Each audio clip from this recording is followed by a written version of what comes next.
tired, stinking, wet, been out in the jungle for 10 days, 2 weeks, something like that. And and he lost it, and he was barking orders at everybody. And I looked around and knew what was happening, and everybody just carried on.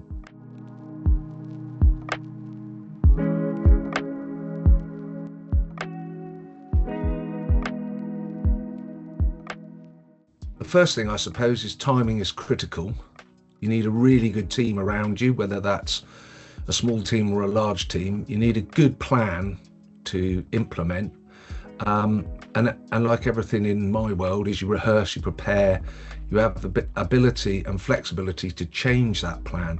You need that because you don't know what the enemy or the terrorists or whoever hostage takers are going to do. So you have to have that flexibility. And I suppose information is knowledge, and knowledge is power and influence. And power and influence is critical to adjust the plan to what is developing in front of you. And then I suppose you have to remain focused, and absolutely focused. And when you're focused, cut out all the rumors and outside noise that are coming, either the radio, telephone, or human one-on-one, and cut out the rubbish. And I suppose a good example of that is when I got the Chandlers, Paul and Rachel Chandler, who were yachties who were held hostage in Somalia. When I got them out of middle Somalia, we had a plan to go to a third country and put them down, and the UK government would then take them back to the UK. Unfortunately, the Somali government, who were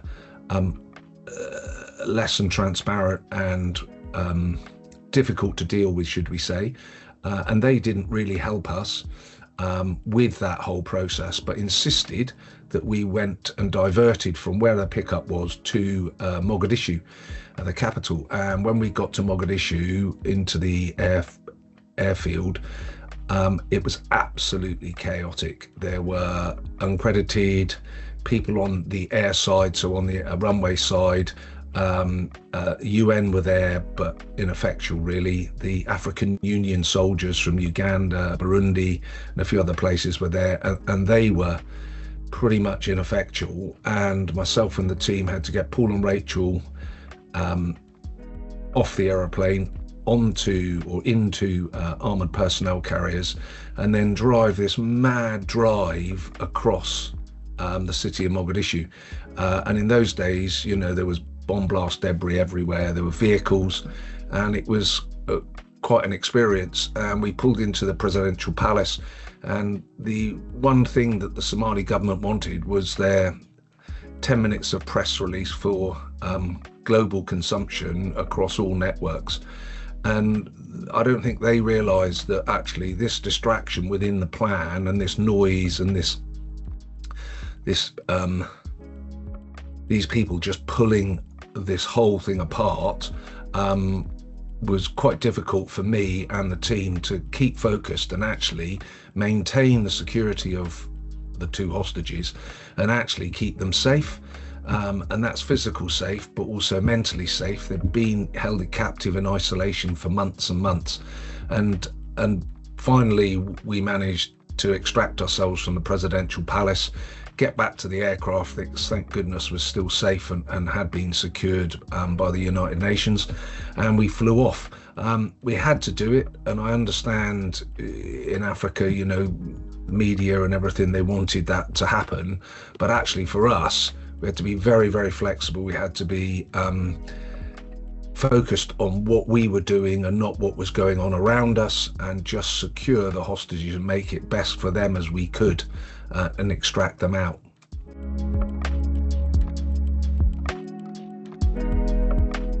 All high pressure situation has a different dynamic, and teams look at leaders for direction and clarity.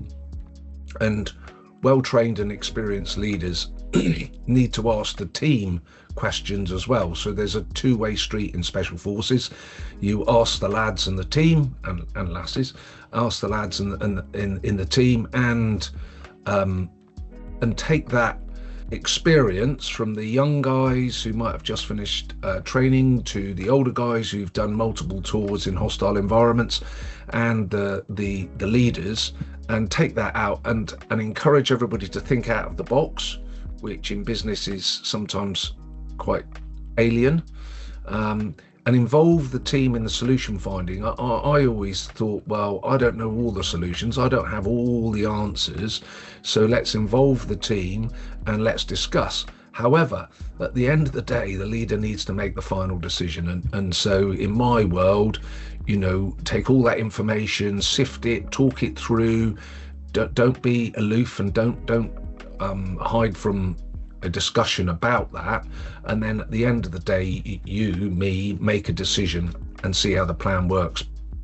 And I suppose in business and in the military, trust is everything. And you know, whether you're a sports team or I don't know, a high net worth team in business or in the military, trust has to be, you know, the cement, I suppose, the foundations. And leaders should show the trust, and that is once again a two-way street. You know, you need to build the trust of the team, and the team needs to trust you as a leader, and have the ability to understand of a developing situation in front of you, whether it is fairly benign or whether it is high tempo, high stakes. And when it gets to that point, the trust is absolutely the cement of the team. And I always thought, when I was building a team or leading a team, is the moral compass, and have some compassion and some caring for the team, because, you know, they're the guys and the girls that will look after you, and you will look after them. And it's more about them than you. And I think that doesn't matter whether you're a leader or just a team player. And long before I joined Special Forces, I was on a patrol in the jungle, and a leader had lost the team mentally, physically, and his map reading was poor, his judgment was poor, his ability to galvanize and coerce the team to patrol properly, tired, stinking, wet, been out in the jungle for 10 days, 2 weeks, something like that. And he lost it, and he was barking orders at everybody. And I looked around and knew what was happening, and everybody just carried on. But I got the feeling that you know, it wasn't good, and it was high stakes. We're on the border to another country, marginally hostile. And I thought at that point, lesson learned for me personally is never to use that style of leadership, of shouting and screaming and getting all uptight and excited and under pressure situations. That is definitely not the way to lead a team.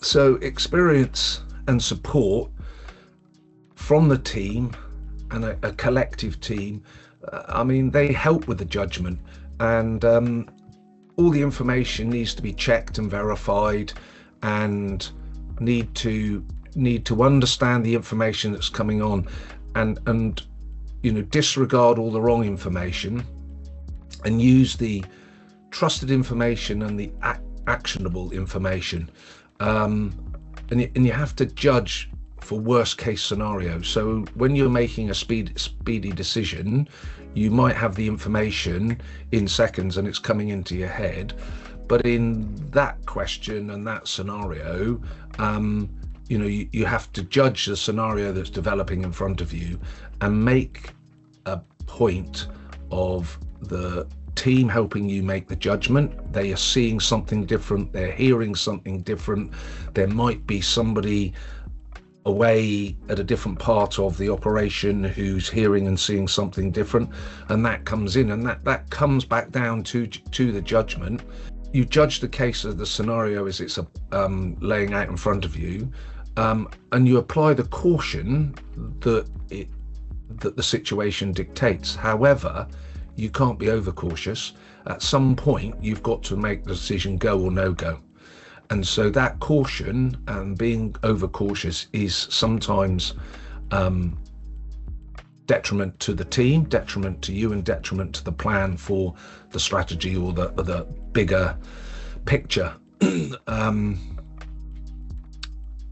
A good case of that is we were given some pretty poor information and intelligence in the Balkans to check a weapons hide, and what was in the weapons hide was certainly worth the risk, certainly worth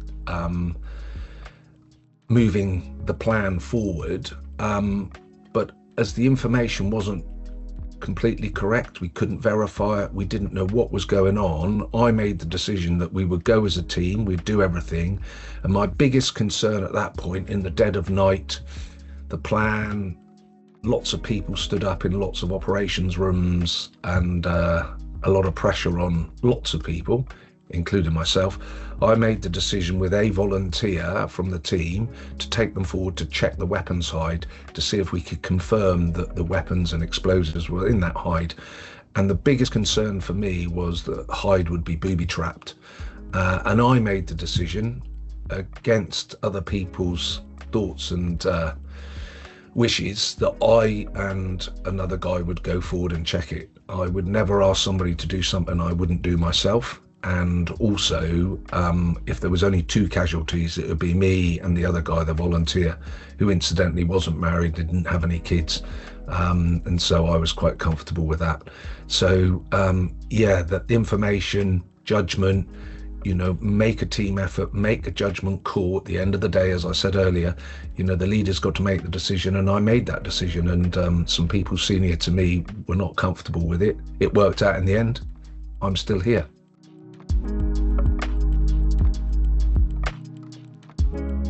They're the best situations, aren't they? You've got to remain calm and be honest to the team. Just no bullshit. You've got to be honest. Your integrity needs to be absolutely strong, and then have good humor. Not always the case in business, but in military context, and certainly in UK Special Forces, there is a good degree and balance of black humor and dark humor when things might not go right, and you need to do that, and that will calm everybody down. And what it will do is it will empower confidence and lift morale when people are looking at leaders when it is chaotic and the situation is high pressure. And I'm sure in the finance world across New York, London, Tokyo, wherever, you know, that there are those high pressure situations, and you've got to understand and know your team and encourage them, and as I said, get them part of the planning process, and get them to contribute in any way at all possible into the team effort. And when things don't go as planned, which they don't, and I know that from personal experience, as a leader, you've got to pick yourself up, pick the team up, dust yourself down, and show them and everybody around you that we go again. We don't just give up, we go again. And I think success breeds confidence, confidence breeds confidence, and you can see in those pressured situations, reading people, see their body language, see their eyes, see their arms crossed, they're open, they're closed, and in their eyes. And I remember immediately the gunfight started in the Dusit Hotel in Nairobi in January 2019, and I led a group of office workers down 3 flights of stairs from an office and out and across a small footbridge, which actually the terrorists hadn't reconnaissance beforehand, and so it was fine.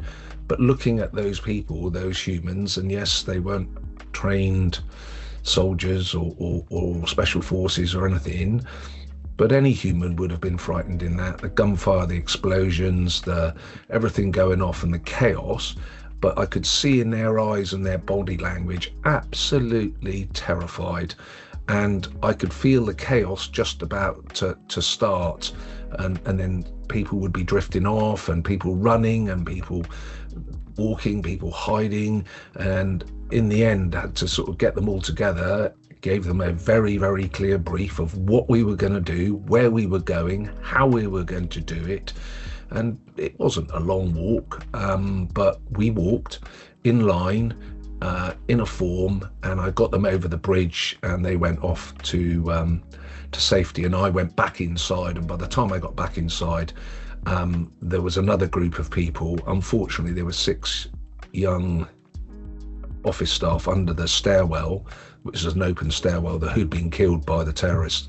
And I passed them and went up the stairs and into the office, and there were some diplomats in there, and some NGOs, and they wanted out to get away, and unfortunately for them they couldn't, and that spread a bit of chaos, spread a bit of panic, a bit of uncertainty by them, but in the end I held them in the office. We barricaded the office, turned the lights out, screened everything off, hid in the back office, and actually the terrorists never found us. And after about an hour and a half, I got word that the terrorists had moved to another part of the complex, so I took them out and took them to safety, and then re-engaged back inside the complex.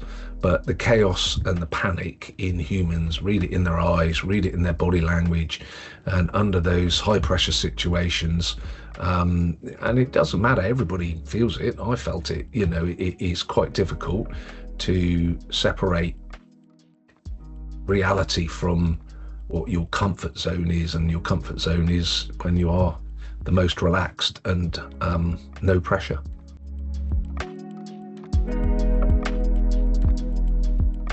Enjoyment, bit of knowledge, some learning, I suppose, points for their own development, for business and their social environment. I hope leaders engage with their team. You know, I was always of the opinion where leaders should speak to team members and know their domestic and social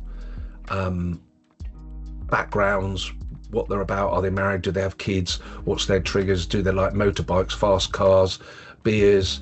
Are they not married and they like partying, and all that? And you know then what makes them tick and what makes them go. And so I'd like, from any talk I do, those sort of things, and the influence of taking what I've done in my world, which isn't a business world, and take that and lessons learnt, go to their own business or their own social environment, and their own families, and maybe use 1 or 2 points that they might pick up of any talk that I ever do. And I suppose, you know, for me, I've lived a very challenging life so far, very enjoyable, been shot, been blown up, and I've given life, I've saved life, and I've taken life, and I have to live with the latter for the rest of my life. But I don't let it consume me. I don't let it pile into me. I've met some amazing people along the way. So that's really, I suppose, my end state to people is I hope they enjoy the talk and take some knowledge away.